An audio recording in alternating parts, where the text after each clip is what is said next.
కాంగ్రెస్ ప్రభుత్వం గోదావరి కృష్ణా నీటిని వృధాగా సముద్రంలోకి వదులుతోందని విమర్శించారు మాజీ మంత్రి హరీష్ రావు. కాళేశ్వరం మోటార్లను తరచూ ఆన్ ఆఫ్ చేస్తూ అవి దెబ్బతినేలా కుట్ర చేస్తున్నారన్నారు. అయితే హరీష్ రావు వ్యాఖ్యలకు కౌంటర్ ఇచ్చారు ప్రభుత్వ విప్ ఆది శ్రీనివాస్. ఇలా కృష్ణా నదిలో నీళ్లు సముద్రం పాలవుతున్నాయి, గోదావరిలో నీళ్లు సముద్రం పాలవుతున్నాయి.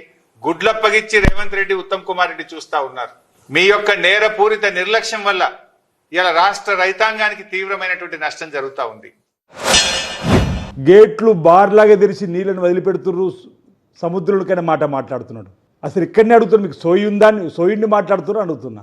మీ ప్రభుత్వ హయాంలోనే మేడిగడ్డ కూలింది, మీ ప్రభుత్వ హయాంలోనే ఎఫ్ఐఆర్ అయింది, మీ ప్రభుత్వ హయాంలోనే నేషనల్ డ్యామ్ సేఫ్టీ అధికారులు నీటిని వదిలిపెట్టండి కిందికి, లేదా ఉన్నటువంటి బ్యారేజ్లన్నీ కొట్టుకుపోయే అవకాశం ఉంటుంది. దానివల్ల కింద 40 గ్రామాలకు సమ్మక్క సారక ప్రాజెక్టు కానీ అక్కడ భద్రాచలం కూడా 40 గ్రామాలతో పాటు ముంపుడుకు గురే అవకాశం ఉంది, ప్రమాదం ఉందని చెప్తే నీటిని వదిలిపెట్టింది అన్నాడు. మీరు కాదా, మీ సర్కార్ కాదా ఆ రోజు ఇరిగేషన్ శాఖ మార్చులుగా మీరు 5 ఏళ్ళు, మీ మామ 5 ఏళ్ళు ఉన్నప్పుడు జరిగినటువంటి నిర్వాహకం కాదా అని అంటున్నా.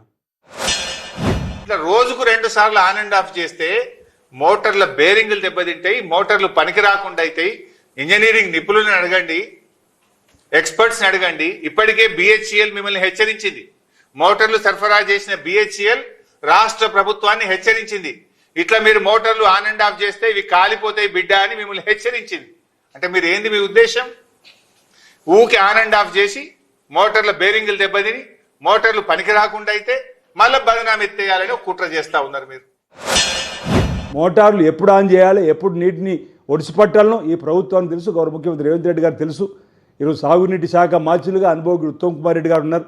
మీలాగా దోచుకోవాలని దాచుకోవాలని చెప్పినటువంటి ఆలోచనతో ఈ ప్రభుత్వం పోతలేదు.